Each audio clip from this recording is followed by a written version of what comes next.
இஸ்ராஃபீல் அலைஹிஸ்ஸலாம் சூரை ஊதினால், இஸ்ராஃபீல் அலைஹிஸ்ஸலாம் சூரை ஊதினால் ஃபைதன் ஷக்கத்திஸ் ஸமா, வானம் துண்டு துண்டாக பிளக்கும்.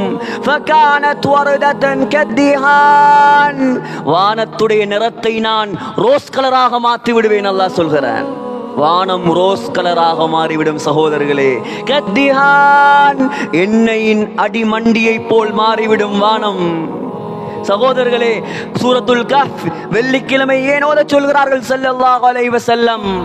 அந்த சூரா ஆரம்பிப்பது முஹம்மது ஸல்லல்லாஹு அலைஹி வஸல்லம் அவர்களை பற்றி. அந்த சூரா முடிவது துல்கர்னைன் அலைஹிஸ்ஸலாமை பற்றி.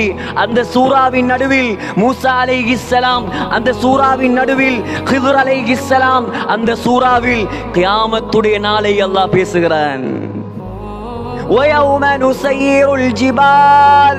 எந்த மலைகளை உலகத்தை கட்டி ஆள்வதற்காக, உலகத்தை தாங்கி பிடிப்பதற்காக நான் படைத்திருக்கிறேனோ, அல்லாஹ் சொல்கிறான், அந்த மலைகளை பஞ்சாக பறக்க விடுவேன் நான்.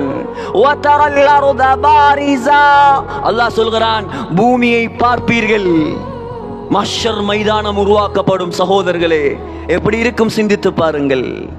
மஹ்ஷர் மைதானம், முஹம்மது ஸல்லல்லாஹு அலைஹி வஸல்லம் சொன்னார்கள், அர்துன் பைலா அஃப்ரா, சிவப்பும் வெள்ளையும் கலராக நான் மாற்றுவேன் உலகத்தை. சிவப்பும் வெள்ளையும். சகோதரர்களே, அந்த பூமியில் அல்லாஹ் சொல்கிறான், வதரல் அர்த பாரிஸா, அந்த பூமியில் கட்டடம் இருக்காது, அந்த பூமியில் மலைகள் இருக்காது, மரம் இருக்காது, மேடு இருக்காது, பள்ளம் இருக்காது.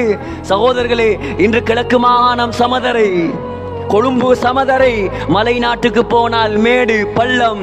மஹ்ஷர் மைதானம் அப்படி அல்ல, எல்லாமே சமதரை.